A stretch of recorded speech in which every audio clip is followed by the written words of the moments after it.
All right, you ready?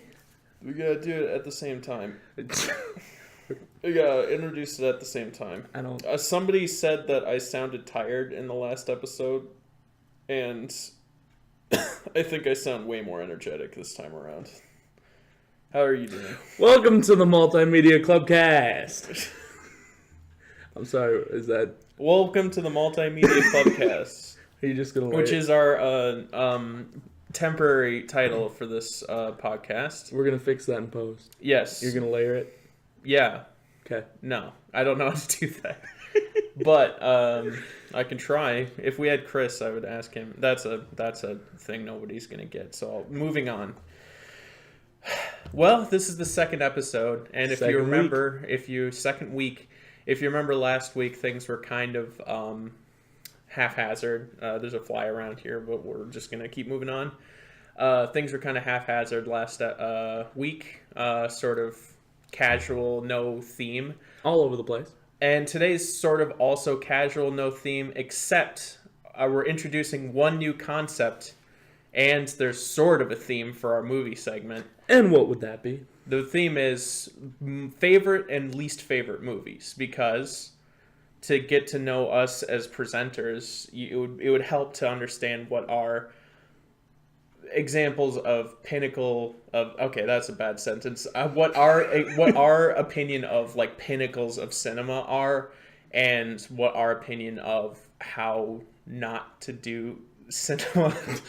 Now, I'm gonna kick this off by saying I'm a little bit more of a sheeple than Colin is. Yes. I tend to enjoy, not that I don't enjoy more complex films, but I enjoy less complex films more than Colin typically does. So movies such as, like, let's give the Transformers movies for an example. You like the Transformers movies? I don't know if I'd say I like them, but I find enjoyment. Well, I think I'm really quiet. I'm a little... Yeah, well, sorry, excuse the noise. We're gonna move the mic. Okay. All right. I should be about as loud as you are now. Okay. So yeah, you like, if it's fun, that's cool. Do you remember Wild Wild West? I do. With remember Will Wild Smith? Wild West. Yeah, Will Smith and Kevin Spacey. Not Spacey.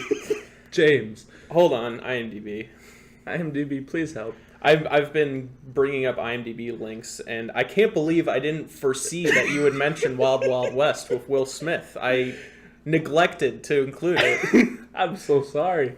I should have known. I should have known that was coming. I should have known that was coming. We're talking about our favorite movies, and I didn't bring up Wild Wild West. I am sorry. I thoroughly enjoy Wild Wild West. I do too. It's fun. And I enjoy it. Yeah. But I fully understand it's not a good thing. 1999.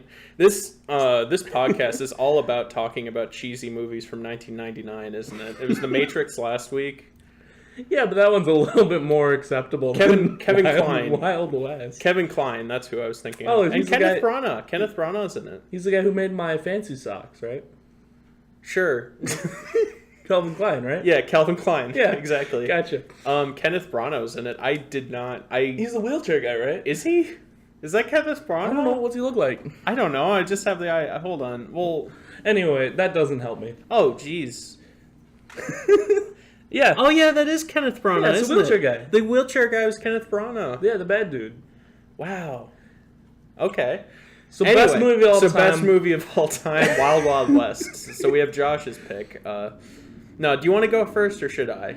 I'm gonna let you go first, actually. Okay, if anybody knows me, they know what's coming. 2007, directed by Paul Thomas Anderson. There Will Be Blood, starring Daniel Day-Lewis, Paul Dano, and a bunch of other people you probably haven't seen in anything else.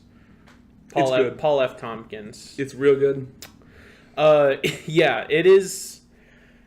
Okay, I love film, and the reason that There Will Be Blood will always be my favorite movie is that that's the movie that taught me to love film. Before I saw There Will Be Blood, I wasn't really into drama. I loved action and comedy. I I loved movies that Star Wars. Yes, like that kind of thing. The Matrix. Yeah, I loved Wild Wild West. Yes, I loved movies that were fun. Like film was just a fun thing to me. And then I saw There Will Be Blood. I was kind of baited by the fact that with a title like There Will Be Blood, I thought it'd be super fast-paced action. I don't know why. And then I saw it as a pretty young kid, and it taught me that film can be an art form. You know, film can be amazingly written. Like, this world can be so great. The acting is acted fantastic. So phenomenally. It is easily the best film I've ever seen. And I would recommend everybody go see it. Bearing in mind, it's a little long. It's 2 hours, 38 minutes, and it's mostly just dialogue. It's mostly just talking. And the one warning I always like to put in front of this movie and movies like it is that if you are just a person who enjoys action movies and they're not really into the artsy stuff, you're probably not going to enjoy it as much. Yes, like, and we even hinted at this with last week. Your dad, for example, yes. he hated this movie, right? Like, he thought it was god awful. Along with my mother, even. It's not a traditionally. I would say this: it's not a traditionally entertaining movie. But if you love acting powerhouses like Daniel Day-Lewis in this movie, dear God, he gives such an incredible performance in this movie. No kidding. If you love, like Paul Dano, he's great. Everybody's great in this movie. If you love. Paul Dano gives probably my favorite acting that he's ever done. Like, right, yeah. And that includes one of my other favorite movies that isn't my movie pick of this month, but Swiss Army Man, which we talked about last week. Right. I was expecting you to go Swiss Army Man, honestly. Not this week. Okay, actually. sounds good. We're going to switch it up a little. Okay, well, and the writing is spectacular. The period stuff is all great. There's like one line that's a little out of place, but like other than that, everything's amazing. And even with the entire movie, like if you're watching it as a whole for like the first time, that line doesn't even feel that weird with just how intense and over the top Daniel Day-Lewis is within the world itself. Yes, and I believe we're talking about the same line near the end. I do believe so. I looked it up, and it's actually inspired by an actual court case from the era in which wow. I think this is where I'm just speaking from memory. I could have details wrong of this while I'm talking. I'm going to look at trivia to see if I can find it, but probably not. We're never wrong. Okay, I'm never wrong. I think it was like a lawyer in a courthouse or something that, in the middle of this very serious case, brought up analogies to milkshakes to explain a concept, and they decided, and Paul Thomas Anderson decided he wanted that in the movie just because he thought it was so ridiculous. Well, it was, and it added to the insanity of the character. Definitely. Yeah. But there's not a whole lot I can really say about There Will Be Blood, and I've been known to talk about There Will Be Blood for like hours on end, and right now I'm just saying go see it. I don't want to spoil anything. It's $5 on Blu-ray over at like your local Target or Walmart. Super cheap. I picked it up for very cheap. Yeah, and, me too. It's definitely worth your time. If you want just an amazing period drama, that's the best out there, if you ask me. Yeah. It's 2.5 hours, but every time I watch it, it feels like an hour's gone by because it's just so incredibly well paced, well acted, well directed.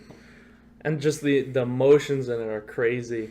Yeah. Like that's why it entertains me so much, at least, is just watching people's faces and just watching them experience this kind of hell they're placing upon themselves. It's really cool. And it breaks down the themes of like greed versus religion, and I find that very interesting personally. Very, yeah.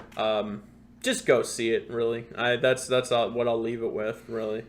If you like muddy boys, if you like muddy boys, muddy Paul Dano boys. yeah. Well, I mean, he's just a man child, right? Yeah, really. He's got that small chin. He's got that baby face. Yeah. Yeah. Good movie. Now, one of my favorite movies of all time, and I say one because that's a very hard thing to talk about. It's hard to pick what your favorite is. Yes, my favorite's changed over the years. Yeah, same. Yeah. And there's always like those different genres. So like for my favorite like artsy drama movie, it would probably be There Will Be Blood. But the one I'm picking today is more of a classic action movie. It is Lord of the Rings trilogy, specifically the first one. Specifically the first one, okay. Yeah. Yeah. It's just a solid movie. That's a cool movie, yeah. I never get sick of watching it. I could watch it every day, all day. Yeah, that's for sure my favorite trilogy of those three movies. Lord of the Rings has always been one of my favorite things ever. I love it. I think hobbits are great. I think wizards are awesome. Knights are cool. Elves are cooler. Legolas is my main man. Aragorn's my second. And Boromir can die like he did. Spoiler alert. Oh, boy. But when did that movie come out? Like early 2000s? Oh, We're crap. probably I good, probably should right? have looked that up. Whatever. Okay. I'll open up another IMDb tab to keep watching. Now let's talk about Lord of the Rings for a bit, because I've been trying really hard to get back into reading, right? Considering this is Multimedia Club Cast. Yes. So let's talk about books. All right. I've been trying real hard to read the book Lord of the Rings, Fellowship of the Ring. 2001. That was when the movie came out. All right. Continue. Space Odyssey. I get it. And it's a hard read. I hear that about that series. Not that it has like big words, but it's just slow and like dragging its feet. Don't you dare, Colin. I forgot to open this before. There we go. Oh boy. Sorry, continue. It is very slow. I hear that about it. Like the world's interesting, but it's super slow. Yeah, and just grass can only be interesting for so long. You know? Mm-hmm. And I mean, in the movie they do a really good job of kind of speeding it up, but at the same time there are a lot that they end up taking out that is kind of a shame. So if you ever get a chance, I would actually suggest watching the extended editions of all three movies. We did that in one sitting. We did do that in one sitting. It took like 13 hours. Yeah. Yeah. So, something like either like 11 and a half or 12 and a half hours, yeah. That was a crazy time. It's a long session to be watching movies. It really is. But, you know, they're my favorite movies. They're some of my absolute favorite movies, and so I've done it probably 3 times now. Yeah. Yeah, you know, like, I'm not the type to say that because There Will Be Blood's my favorite movie that everybody else is wrong. There is a list of movies where if somebody were to tell me that's my favorite movie, I would not argue at all. You know, like, movies are subjective. You know, different people like different things. And Fellowship is one of the best movies I've ever seen. Mm-hmm. So, yeah, you're absolutely spot on with that. I maybe wouldn't even thought of it when considering what my favorite movie is. So I'm glad you mentioned it. Usually those types of trilogies and book-based movies, they aren't usually the first thing you end up looking to for favorites or best movies of all time. But it just, you know, as a kid growing up with those stories and just, you know, reading The Hobbit and then watching the recreation of The Hobbit, it had a pretty big impact on my life, actually, you know. At some point, I'd like to really do an in-depth study of Lord of the Rings versus the Hobbit trilogy, the Hobbit movie trilogy, to show how to do a Middle-earth trilogy and how not to do a Middle-earth trilogy, because it's so night and day. Like, the first one's great. Yeah. The Lord of the Rings trilogy is fantastic. Each one of them is a masterpiece in its own right. And then the Hobbit's just got so many blaring issues. It's kind of like... It does. I mean... I realize that they're not nearly as good. Mm-hmm. I still enjoy them. I still bought all 3 and watched the extended editions. They're not bad per se. They're just yeah. It's a big disappointment after seeing the Lord of the Rings trilogy. It was such a drop off, and there was no reason to make 3 movies out of one book that really could have been 1 long movie or 2 shorter films. Yeah, and The Hobbit was shorter than any of the Lord of the Rings books, right? Like, it's the shortest in the Middle Earth. Well, I mean, it's 1 book compared to 3. And the one book is shorter than any of the 3, and they made 3 like 2.5-hour movies out of it. Like, it's pretty ridiculous. It didn't make sense why they would do that, and because they're just trying to do Lord of the Rings again, and they didn't have enough source material to justify it, I think. And in the book, I mean, this is well, they didn't do it right because of the book complaints, but like, it's the Battle of the 5 Armies. Mm-hmm. But they didn't do the Battle of the Five Armies. That movie was my least favorite of the trilogy. I was Yeah. just bored. It was, yeah, Yeah. it was kind of sad. But Lord of the Rings, you know, they pulled everything together on, you know, at least with the first one, I don't think they had as big of a budget as like huge blockbuster films, did they? I don't. I'll check up on the budget right Well, now. He'll go give it a look, and I'll just keep talking. Yeah. But I mean, the practical effects that they ended up doing in that movie were out of this world, with having, you know, people actually dressed up to look like orcs. The budget was $93 million. Oh, that's a lot of money. Yeah, that's a pretty sizable budget. Pretty sizable budget. What I don't get is, why did Peter Jackson get that budget for this film? Why did he get to do that? Like, he is known for The Lightning Thief. that's Percy Jackson. He was known for I'm sorry. Thank you. He's known for Dead Alive and The Frighteners, I believe. Didn't he do The Frighteners? I don't know. I don't know Percy Jackson all that well. Peter. The Frighteners. Yeah. He did the screenplay and he directed The Frighteners. Have you seen The Frighteners? No. It was shown on Movie Club once, but I missed it. By the way, check out Movie Club. This podcast is associated with Movie Club. Yes, go check it out. Go on Reddit.com and movie_club, not Movie Club, all one word. Yep. I'm a moderator there. It's a real cool place. You'll see Wheel Justice there, and you'll see... Did you know Zach, aka Wheel Justice, wants to be on this podcast? That'd be sweet. He wants to get a Skype call with us. That would be really sweet. Yeah. I told him, we'll hook that up sometime soon. So there might be a guest appearance on this show. Well, and I've been talking with this other guy that I go to college with, and he's a big comics book guy. So I'm thinking we'll get him. I'd love to have a comic books semi-expert on the show, because you two could talk about comic books, and I can make a sandwich or something. You can make a sandwich and then say, "Hey, have you seen Spider-Man: Homecoming?" Yeah. And then eat your sandwich. I really don't do as many comics books as I did as a kid. And that is to say, I don't do any comic books now. I haven't read a comic book in roughly 8 years. So. But I mean, with what you know movie-wise, we can definitely talk about, you know, Justice League coming up here. Speaking of Justice League, the new trailer was released. I haven't seen it, and I'm not going to. Yeah, you are. I've decided I'm just going to not see Justice League. I keep going back and forth on it. You say that, I'm not going to let you go through it. You're going to force me? I think I'm going to force you. Okay. Well... You know why? Yeah. Because it's an important movie, I suppose. Not even that. Why? Because what is it? It's either the writer or the director of the Avengers movie. Right, yeah. Has now been placed. Joss Whedon. Joss Whedon has now been placed. I don't care.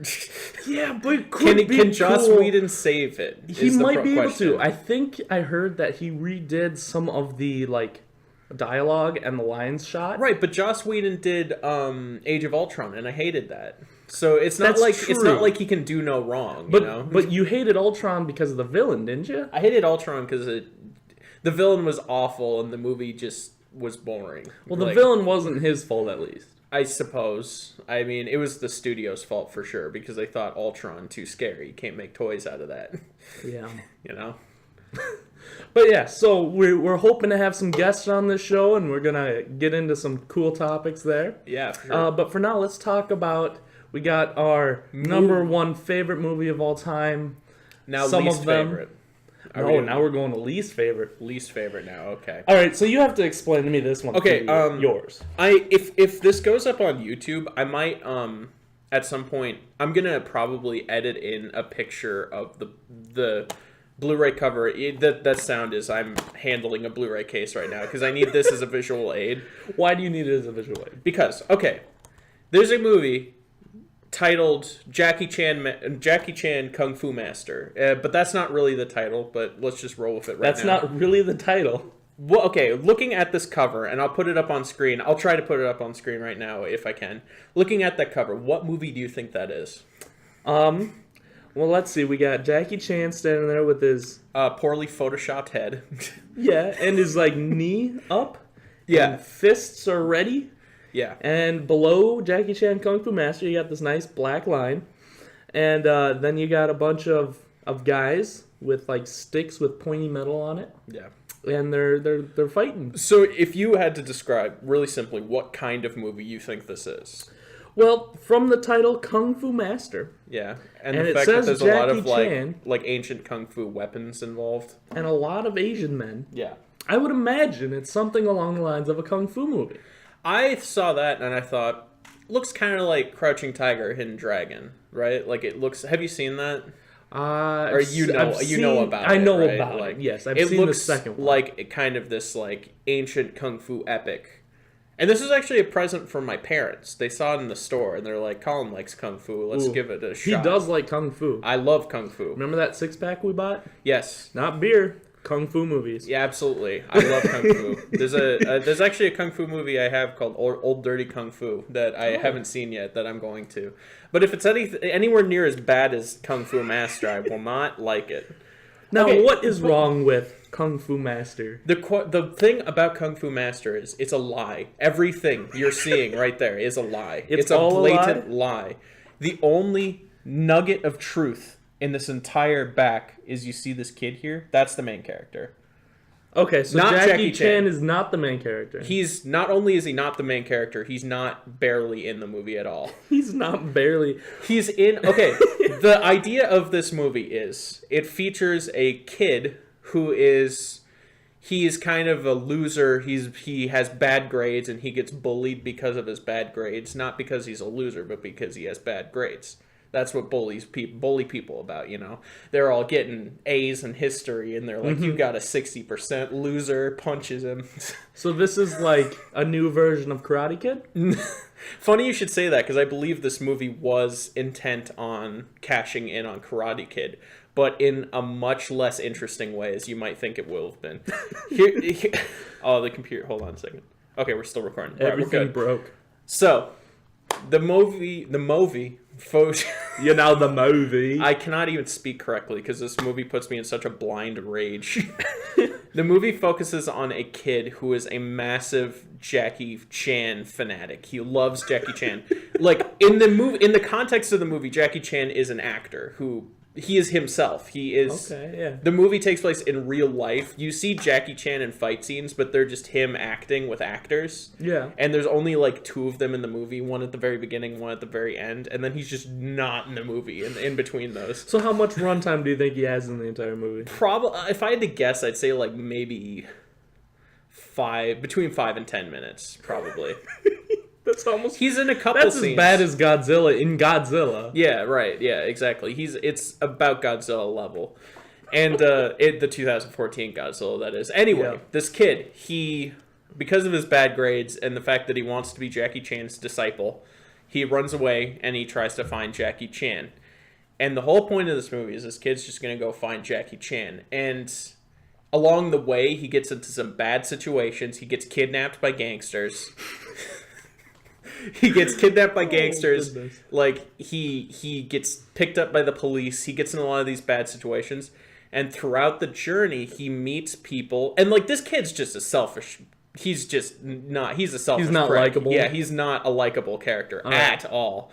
He's spoiled, childish. He only cares about his hero Jackie Chan, not about others, not even really about himself. He exists to idolize Jackie Chan. And it's so ridiculous. But anyway, throughout the movie, he hates his grandparents. He's really mean to his grandparents. And throughout the movie, when he's out in the streets getting into these shenanigans because he's trying to find Jackie Chan, he meets these people that each one of them, they care about him and they want to like lead him on the right path. And like he could have meaningful relationships with these people he meets. So you'd think that the ordinary course of the movie would be that by the end of it, this kid will realize that there's more to life than Jackie Chan, that there are these people out here that will love him, that he will grow as a person. I thought that's where the movie was going. I was like, kind of a lame plot, like story arc, but you know, it's like, it's fine. Like, I get it. Yeah. And I don't think the movie... I think the movie didn't realize that that's what they were supposed to do. I think that was just accidental. That's the only explanation for what I can think of, because he keeps meeting these people that like they care about him and they want to set him on the right path, and he just keeps leaving them, and he keeps moving forward and like looking for Jackie. And there's a point in the movie, by the way, I'm gonna spoil this movie, I'm gonna spoil the ending, because never see this movie. You're real upset, aren't you? No, I'm really upset.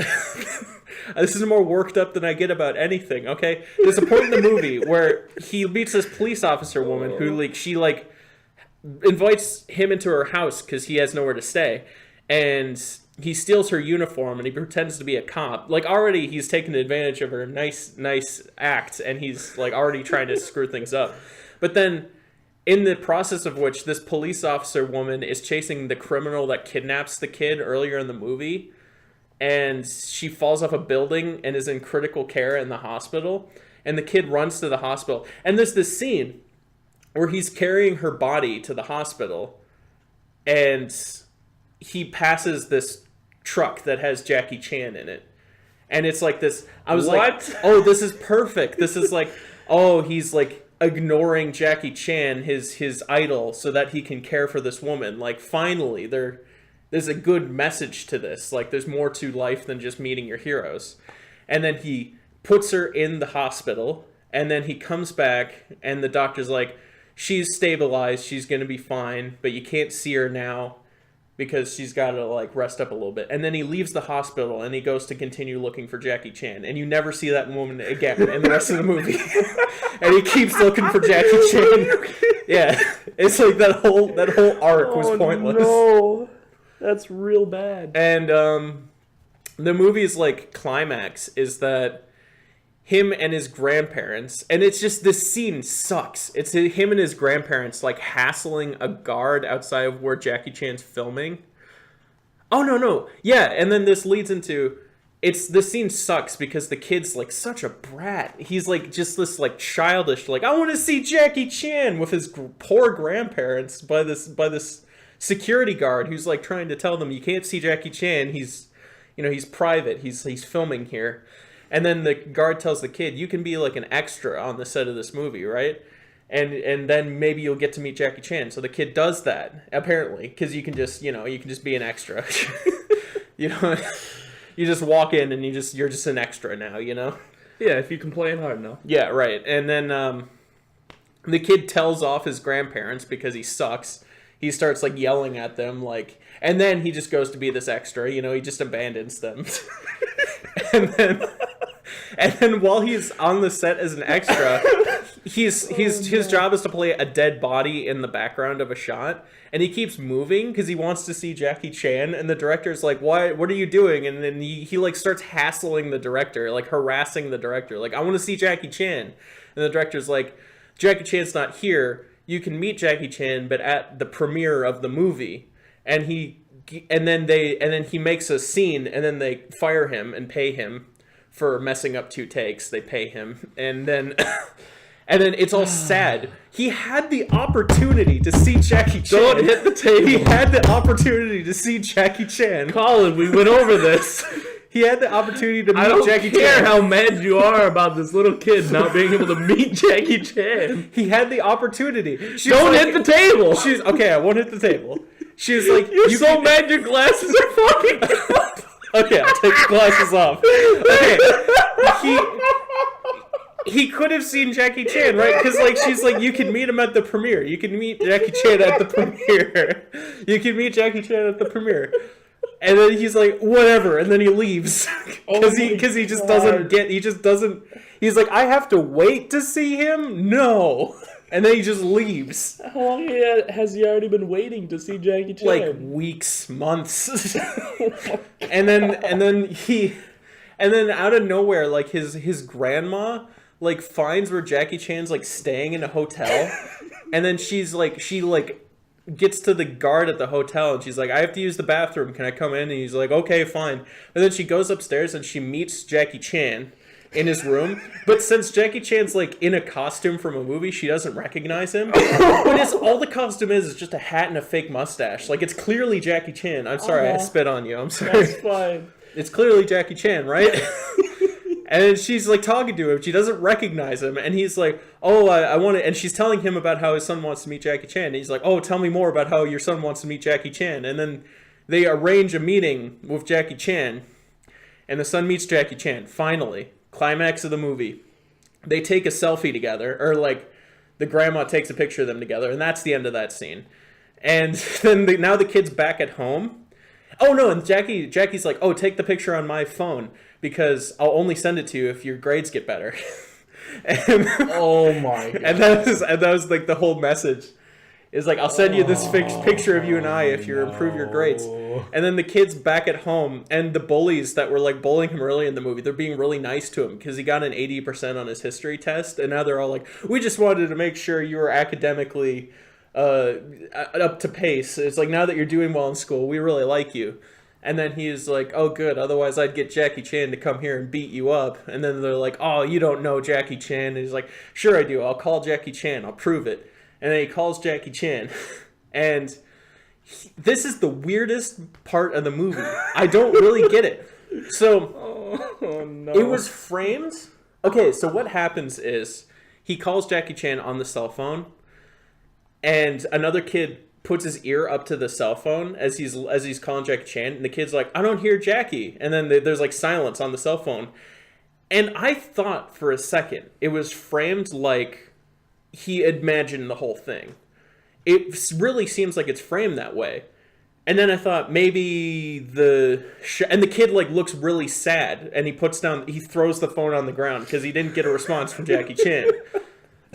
And I thought like maybe yeah, just burped, whatever.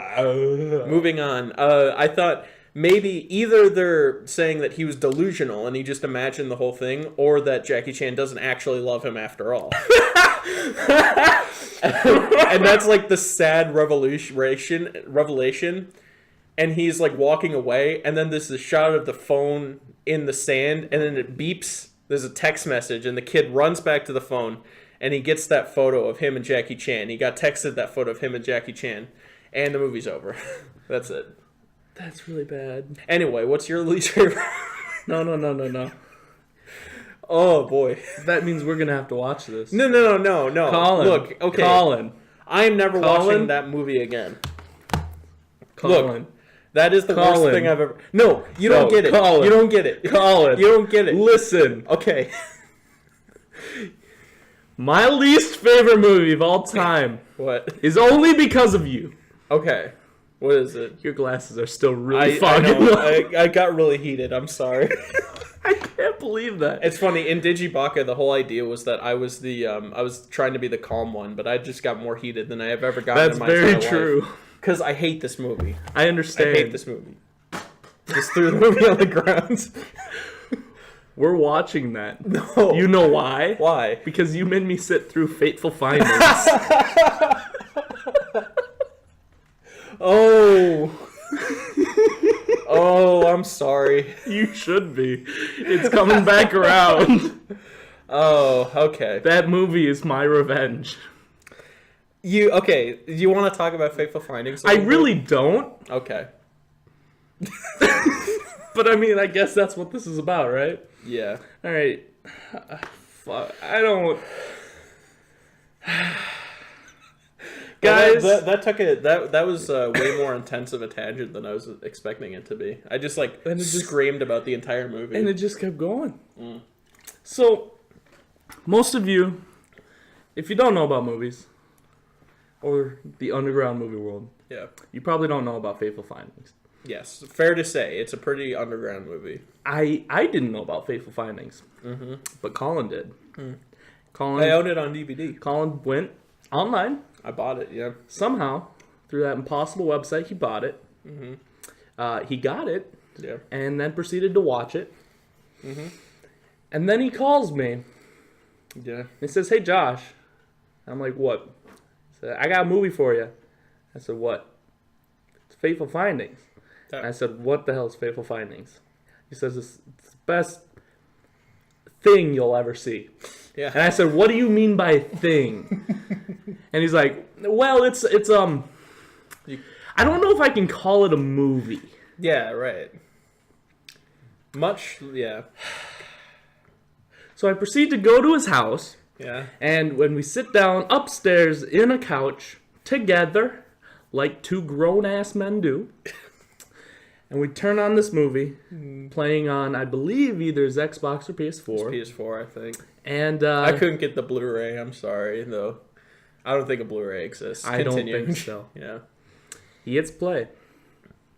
And I proceed to sit through what feels like a 4-hour-long movie. Mm-hmm. To get to the end, and then proceed to hate this movie for the rest of my life. Yeah. Yeah. Fair enough. That's the only thing that movie has ever brought me, is the joy that I get to tell people who come up to me and say, oh my god, I just saw the worst movie, and I get to say, no you didn't. Yeah. That's the only redeeming factor I've ever received out of watching Fateful Findings. Mm-hmm. Now, the plot summary is a little bit more convoluted. Yeah, I don't. I've seen the movie 3 times now, and I don't think I can give a plot summary. I don't know how you've sat through it that many times. I don't know. I just hate myself, I suppose. I guess. But now you're gonna go watch Kung Fu Master again, so let's see how much you hate yourself there. No, see, Colin, I'll lend it to you, and you can watch Colin, it on your own. Listen here, Right. you punk. Yeah, You're going to. You're gonna watch it. And if you don't watch it, I don't think you. I'm gonna come to your house and I'm gonna make you watch it. I don't think you understand, Josh. Fateful Findings I don't has care. Fateful Findings is bad in an interesting way. Kung Fu Master is the biggest waste of screen time I have ever seen. There's nothing to enjoy about it. That's okay, Yeah. because you're gonna watch it again. Yeah. Okay. Now let's talk about Fateful Findings plot for just a second. Okay, it sounds So- good. What the hell is the guy's name? Neil Breen. Neil Breen. He's made 4 movies. He's now. he's an old man who likes to try to have sex with younger women, Basically, and I think that's the whole reason he makes movies. yeah, kind of. But the movie starts out with this genius man, Neil Breen, opening up on this beautiful scene on woods. It's all stock footage. It's all stock. Well, Stock. the wood shot is not, but there's just like stock footage of like skyscrapers, of like the sky. Oh, yeah. Yeah. Everything. Yeah. I don't even remember fully how any of this goes. All I know is there was a forest, there was 2 kids, and there was a magic mushroom patch, and they start digging around, and then there's a box with a crystal and shit in it. Yeah. Does that sound familiar to you? Yeah. There's a box. Oh, I'm just adjusting the volume because I think throughout my whole rant I was really clipping the mic. Sorry about that if that's the case. Anyway, continue. We'll fix it in post. Yeah. Not actually. Maybe. Now, you're going to have to help me here because I mentally blocked out a lot of this movie. Yeah. Um, Okay, Neil Breen is I don't know his character's name. I mean, well, see, oh my god. He always is plays himself. Such an asshat. He's just like, you know what? I'm going to write, direct, produce, and star in yeah. my own Wait, movies. he can't direct, he can't write, he can't act. He can't do anything. He can't do anything. It's a Like- completely incompetent movie. He should be working in a data entry job somewhere. Yeah. Anywhere but in the film industry. And I think the story of his life is he had a pretty decent job, and they used some of that money to just make movies because he always wanted to be a filmmaker. And they're awful. They're all awful. It's terrible. Yeah. It's But real bad. I love Fateful Findings. You know why? Because it's how not... Everything about it is how not to make a movie. It's so not a movie, which is why I say... It's not my least favorite movie ever, because it's not a movie. It's like... I'm here to interrupt the podcast and say this is the last episode. Okay. I'm never talking to Colin again. It's If you want to find me, you can find me on Gmail. I'll be on Google Plus because that's where the cool kids hang out. Oh yeah, it's gonna kill Facebook, isn't it? It is. Google Plus. It already has. Yeah. Don't watch Fateful Findings. Do not watch Fateful Findings. Don't spend. Unless- How much money did you spend on Fateful Findings? Like How much money did you give Neil Breen? like $15. Oh I my think. god. No. Yeah. Something like that. No. Yeah. Why? I gotta What convinced you to buy that piece of garbage? I wanted to see it.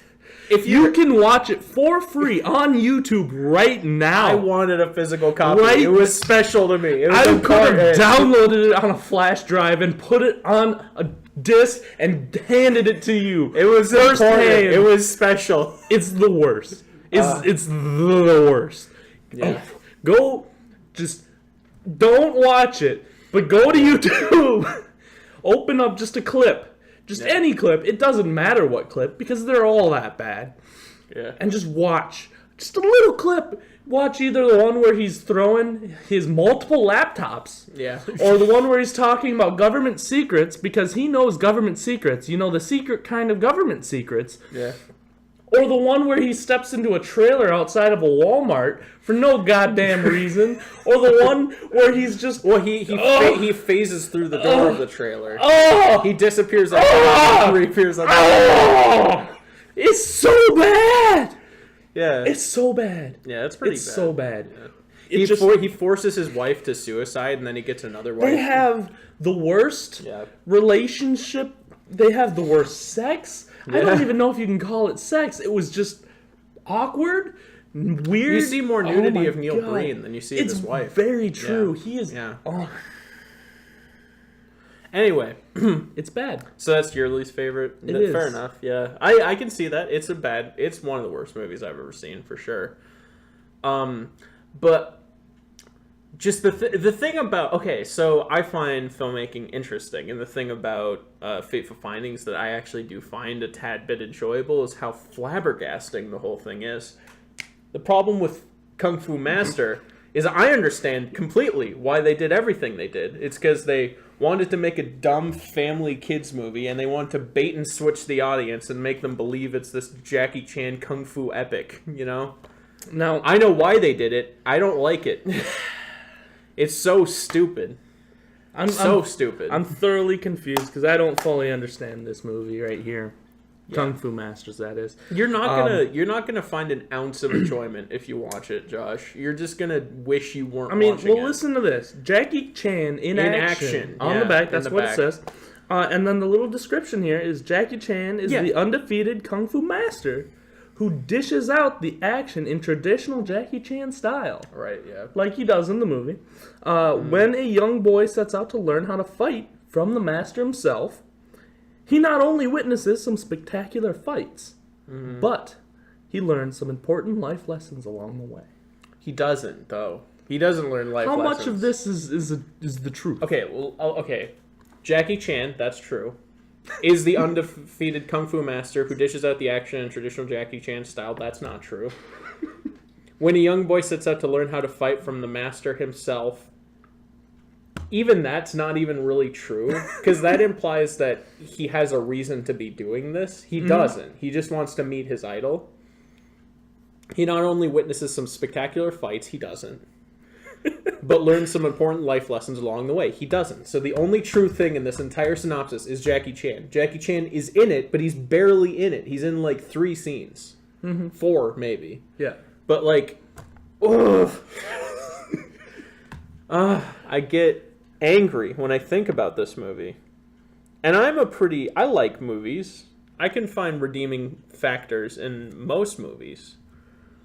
Oh, I never want to see this ever again. Now, I would destroy this disc if I could. I've officially pulled up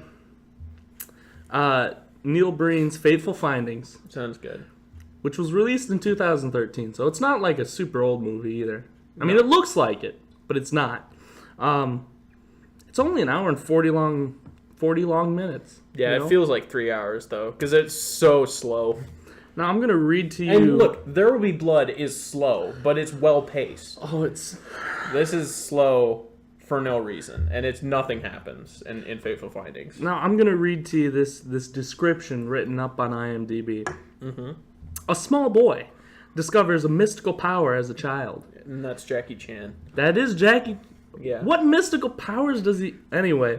He finds a box that has magic in it. And a book that someone's sprinkling glitter on top of. In a storage locker. Magic powers. He is then separated from his childhood girlfriend. Do you remember that? I vaguely remember that. Yes, because it's the boy and the girl, and then Yeah. there's that shot of the boy and the girl waving at each other from the car, and it looks really bad. And it's really because bad. the kids are just. Yeah. It's really bad. Yeah. He grows up to be a computer scientist, known as Neil Breen, That would explain all the laptops.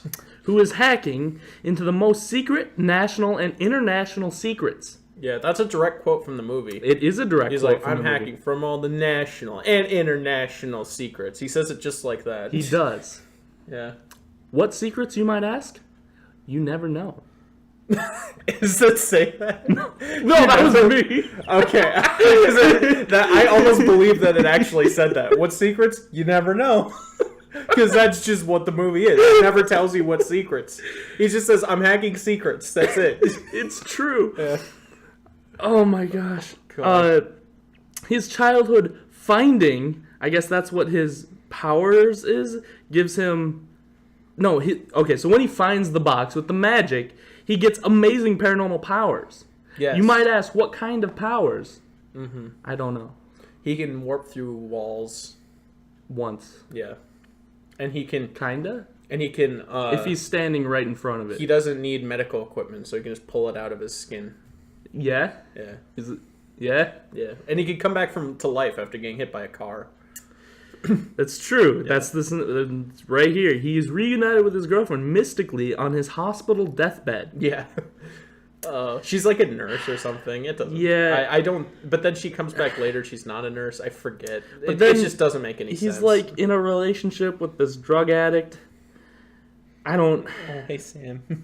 know. And then like there's like this weird three-way triangle love crap that doesn't really exist well. But one of the wives, he has like his wife and then his lover, but he's cheating on his wife with his childhood lover, and his wife commits suicide, so then he gets together with his lover. That was it. Yeah. Don't watch this movie. Yeah, don't watch either of these movies. Like, we watch it so you don't have to.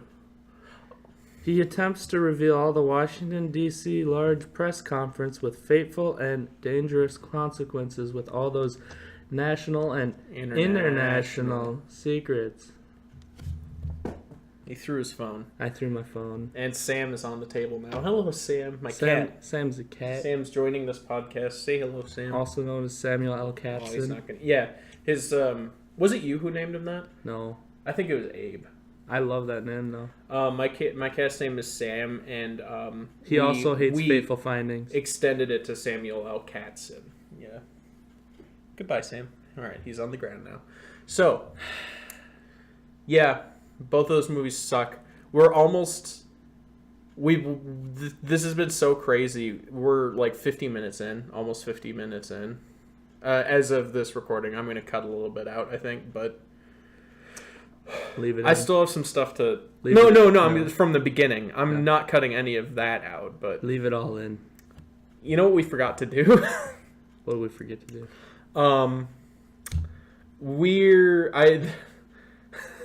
At the very beginning, I said we were introducing a new concept, and we never introduced that new You got concept. that right. What we're gonna do is, since this is a movie, I just figured you were waiting until the end. Well, I guess now is as good a time as any. I'm gonna talk about. Okay, here's the timeline. I'm gonna talk about mystery concept, and we can both present our mixed mystery things. And then I'm gonna talk about one more movie, and then we can briefly talk about music because we're almost out of time. You know what?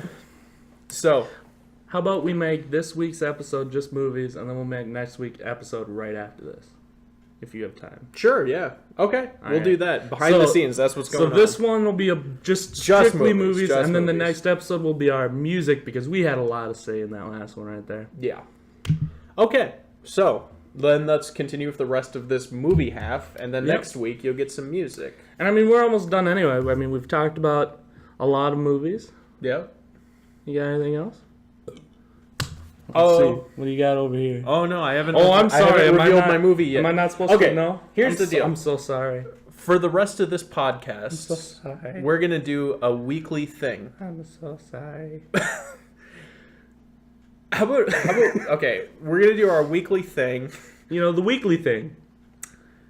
Movie of the week, Yeah. which is any movie we've seen that we feel deserves a brief recommendation, which would typically come at the beginning of the movie segment. Oh, okay. Except we jumped right into favorite movies. Can I give my yes. first one? So what is your movie recommendation of the week? Just like give a brief synopsis. You know. My movie recommendation of the week is Jackie Chan Kung Fu Master.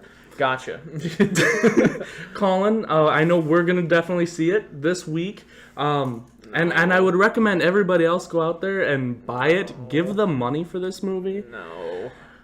Oh, I don't want to see it again. Don't make me see it again. Colin's getting red in the face and legitimately upset. I don't want to see it again. So I'm gonna stop the joke here, and it's actually Baby Driver. Good one. Good choice. Good one. Good one. Good one. Good one. Oh boy. Oh boy. Go see Baby Driver.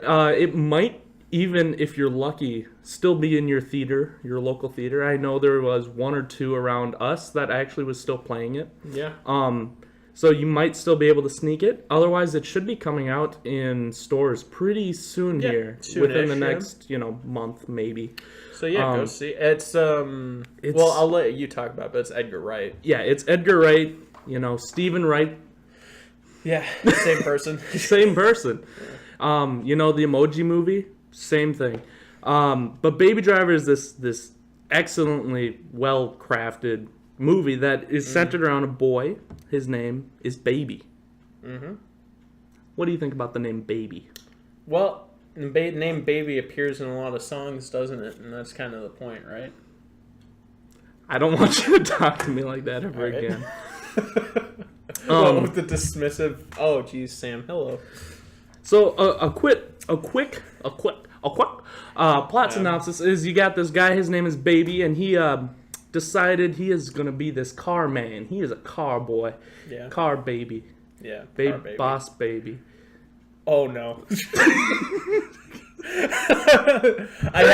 a second I was like, boss baby, and then I got that image of the boss baby in my head and I was like, oh no. Not this again. Oh boy. Good lord. Anyway, so he ends up doing a bad. I believe he steals a car from Kevin Spacey. Mm-hmm. And in this movie, Kevin Spacey plays Kevin Spacey, and he's just cool boss man Kevin Spacey who Kevin runs Spacey. crime jobs. So he sends people out, and basically he's the guy that knows it all. Yeah. You should probably stop holding your cat like Sam. that. Oh, he's bumping the table. I'm sorry. Hey, Sam. Hey.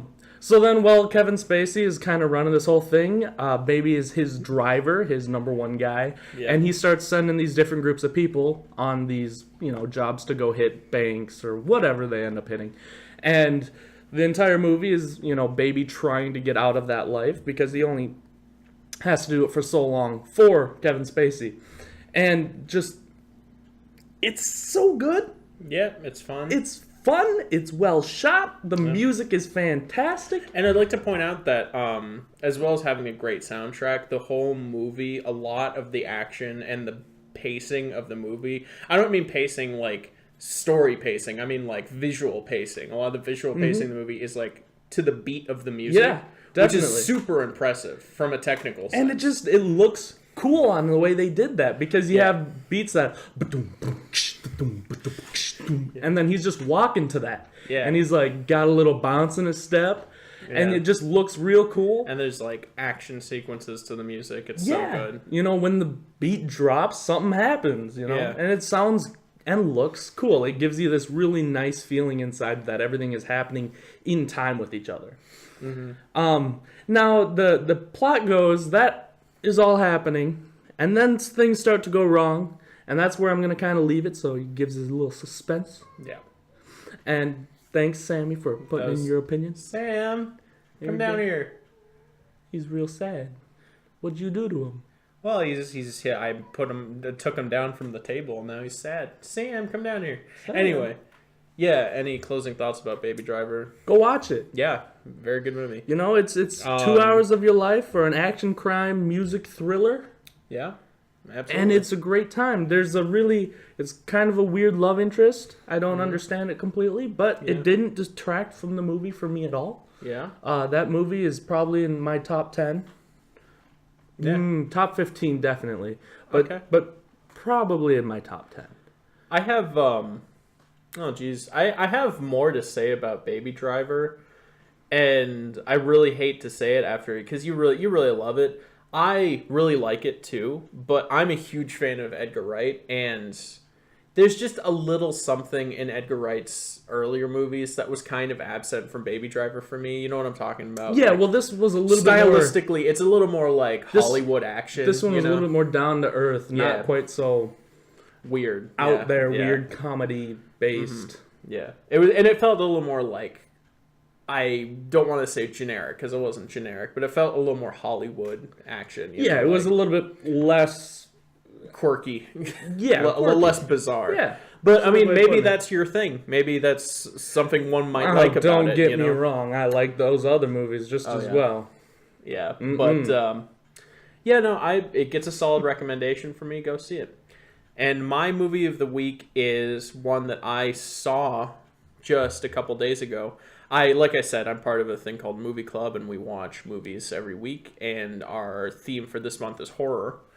And Also, just cutting in real quick here, if you do end up going to Movie Club, please speak up in the chat. You'll see Panda Cow up on there, and that's Colin That's right me. here. And That's me. You can definitely chat with him about movies. a lot of the even folks this listening, podcast. a lot of the folks listening to this already are in Movie Club, I would assume, because I show it. I have my own spin-off off of Movie Club called Video Club, where we do YouTube videos, like music videos usually, and this podcast is going to be shown there probably. So Well, there you go. yeah, So yeah, if you want to argue and debate with either of us, go to Movie Club and argue with Colin, because I'm busy and usually not he's there sometimes, but I'm there most of the time. You'll probably find me there. If you want to fight me, you can find my email not in the description. All right. Yeah, I forgot to put things in the description for the last week's episode. I should I probably wasn't go do talking that. about that. I'm just saying you're not going to find me. Okay, you can't find me. I'm John Cena. Yeah, I've made myself very easy to find. No, if you do want to get a hold of me, get a hold of Colin and say you want to get a hold of me. Yep, sounds good. So I'm gonna close out some of these tabs that I've already talked about. So Colin. Yes, my movie of the week is a New Zealand horror comedy called Housebound. And you know how I've really been getting into New Zealand cinema recently. I thought you were going to say something by Taika Waititi, actually. No, but it feels like something by Taika Waititi, or however you pronounce his name. It actually has, you haven't seen Hunt for the Wilder People, but for those of you who have, it has the mother from Hunt for the Wilder People as the mother in this movie, so she plays one sort of role very well. And, and it's, I'm not going to say a whole lot about it because it's the kind of movie it's kind of hard to talk about without spoiling, like what makes it good, you know? But, basically, the main character is a vandal type criminal girl who she ran away from home, or like she ran away from home at an early age, doesn't have a good relationship with her mother, but when she gets caught for attempted robbery, I think it is, they determine that instead of putting her into a correctional facility, they put her in house arrest with her parents back in her old childhood home. And she returns to find out that this house may or may not be haunted. So it's a weird...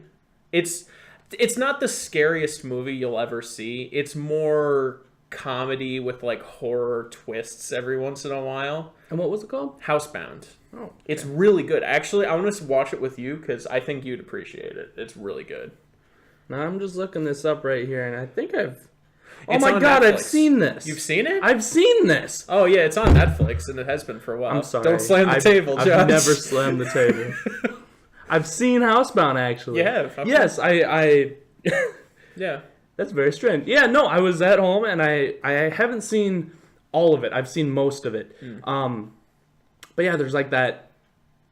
Never mind. Watch it. It's good. We'll talk about it when we're done with the Definitely. podcast, Yeah, but no, but yeah. really good movie, though. Yeah, right? it was Like, pretty cool. It's way better than I was expecting it to be. Yeah, it was, it reminds me of like, I don't know, Scream-esque. Yeah, where it's sort just of. kind of It's- a spoofy comedy. Yeah, it's sort of a spoof of like the haunted house genre. Yeah, sort of. it's but nice. it I liked it it. has legitimate like it gets pretty legitimately scary at certain points, but it's all under like a veil of comedy. So Yeah. it's good. I recommend it. I enjoyed it. Yeah. I also recommend it. It's got a pretty low rating on IMDb. It deserves higher than 6.8. That's like it's Yeah, like well, I mean, it's super interesting. There's some weird editing. My guessing is the reason why it's a lower rating is because people were expecting either they thought it was a comedy, Yeah, or they thought it was a horror movie. it looks like a horror movie. You look at the The poster, cover, yeah, or the poster, It looks. It does not look like it's a comedy, but No. it is.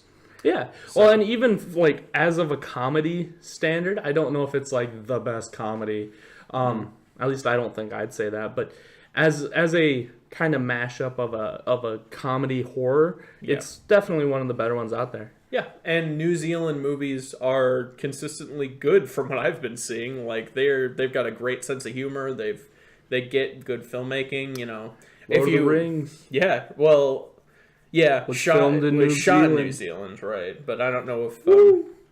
Anyway, yeah, Lots of movies were filmed in New Zealand. yeah, that's true. It's a beautiful place. I want to I'd visit love. New Zealand. Yeah, same. We should go to New Zealand for the next one. Yeah, for the next episode, Yeah. which we're filming right after this. Yeah. Just go to. Okay, yeah. Well, all right, let's do it. We'll see y'all in New Zealand. Yeah. All right. But I want to close it out with one last thing. And I don't want to talk about this. You know? I don't know. Okay. All right. See you later. No, just kidding. This closer is not going to be nearly as sad as the closer of last episode. It's going to be about a movie I've seen now, but Josh hasn't. Oh boy. Blade Runner 2049. You know what I've heard about Blade Runner 2049? What? It's just like Blade Runner 2048. I don't know how to respond to that. That's okay. Who are you talking about? I've heard a lot of good and bad, actually. I don't want to hear anything but your unbiased opinion. your opinion, man. I loved it. It is masterful. It is amazing. It is. I was trying to talk myself through why I liked it so much when I was done watching it. I was like flabbergasted because I haven't seen a movie this good in a long time. The music is every time there is music, and they use music well. It's kind of used sparingly. There are scenes where it's like something's happening, and I'm like, a lazy movie would fill this with music, but this movie is just completely silent. But then when they use music, it is super effective, and it's really cool. It's that really heavy synth retro type As it stuff. should be. Like, it's awesome. The soundtrack is amazing. And the aesthetics of the movie, every shot's gorgeous. It's like, I watched Your Movie Sucks talk about this movie, which is a favorite YouTube channel of mine. Go check it out.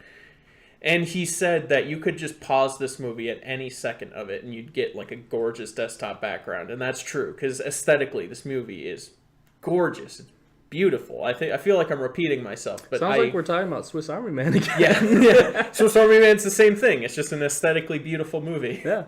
But Blade Runner, on top of the visuals and the music, it's got great action. It's got great dialogue, great story. It's such a solid movie. I can't really think of anything wrong with it. Jared Leto's really good in it, and Jared Leto played probably the worst character of last year in Joker and the Suicide Squad, and I hated him. I hated that performance.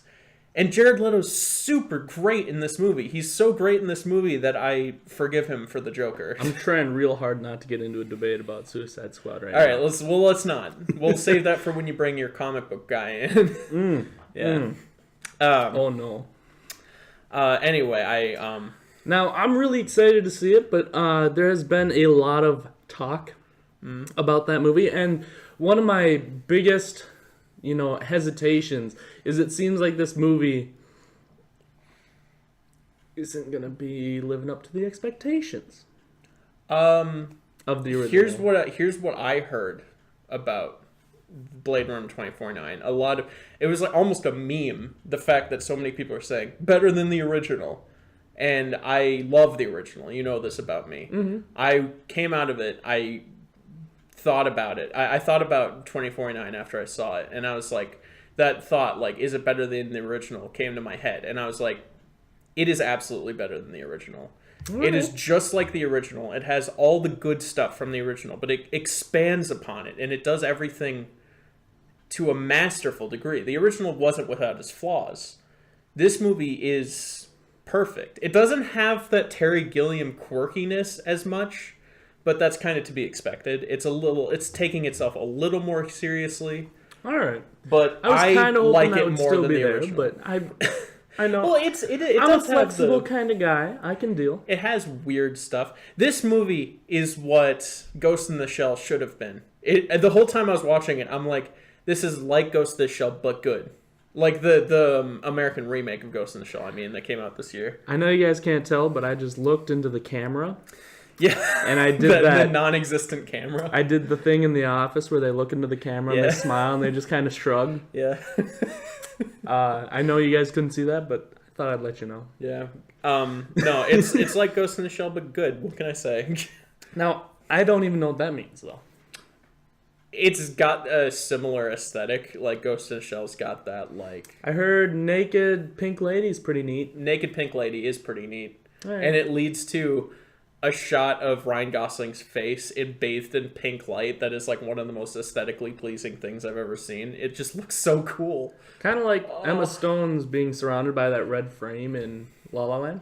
Yeah, like that. Stuff like that. Or like the triangle scene in Neon Demon, for those of you who have seen Neon Still Demon. haven't seen Neon Demon. It's pretty good. I want to see it. Neon Demon is, this is a tangent. I'm going to make it a short tangent, though. Neon Demon is well put together visually, but not very well written. It's fun to watch from a visual standpoint, and clearly it's well directed to a certain extent, but it's not like there's not much more to it than that. So it's not like Drive, where it's like everything about it's good.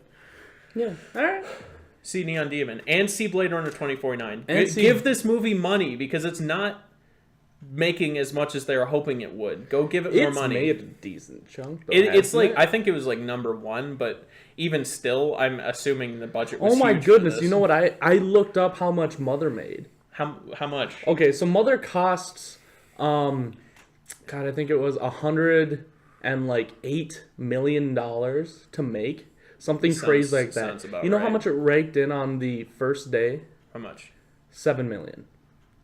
Ooh, ouch. Like on opening weekend, it raked in $7 million. So that's or $7 or $8 million. That's a flop then. That's a real big flop. Oof. But as of the time of this recording, it has definitely made a profit with just worldwide income from the movie. So at least it didn't like lose money for Darren Aronofsky. If you haven't, if you're jumping in from this podcast and you didn't hear last podcast, and I'm assuming we're still going to do a full podcast we on Mother. plan on it. Me and Josh really liked Mother. And to put it mildly, and there's we a lot of stuff to talk put about. A little warning and discretion be advised that it's not a movie for everyone. We understand that. It definitely isn't for everybody. But you know, if you want to go see it and you think, hey, this looks kind of neat, and you're an open-minded person, definitely go and do it. Yes. I would give it a chance. Make sure you're keeping your mind open to metaphors. Don't expect it to follow a certain narrative path, because you will be disappointed if you do, because it's such a weird movie. It is. But we're gonna have a whole episode talking about it, Yeah. so let's cut this off here. So go see movies. Movies are good. Go see Blade Runner 2049. Go see our movies of the week, Go which see are Baby Driver, and go see Bushels of Blood. Go see Blood Diamond. Go see The Matrix. yes. Go see Kung Fu Master. Just a reminder, our movies of the week. Don't see that. Don't see that. Or Fateful Findings. Don't see either of those. Just a reminder, our movies of the week are yours was Baby Driver, and mine was Housebound. So go see both of those movies. Go see Blade Runner 2049. Go see There Will Be Blood. Go see Lord Return of the the Rings King. and Bathed in Blood. Blood Yes. Diamond. There Will Be Blood. Yes. Goodness sakes, it took me a long time to find that name. That's what you're trying to find. That's that whole exactly time? what I was trying I to even find. said it, and then you said Bathed in Blood. I said, go see There Will Be Blood, and you're like, go see Bathed in Blood. I don't know if that's even a movie. But yeah, no, sorry. I completely wasn't listening to you. That's okay. I'm used to it. That's my bad. I'm sorry. Oh, that's okay. I can tell me and Josh have known each other for too long. Maybe a little. Anyway, this was fun. And go check out part 2 coming right after this. Yeah, well, except a week from now. A message from our sponsors. Yes. Right here is our sponsor, Sam Katzen. Bye.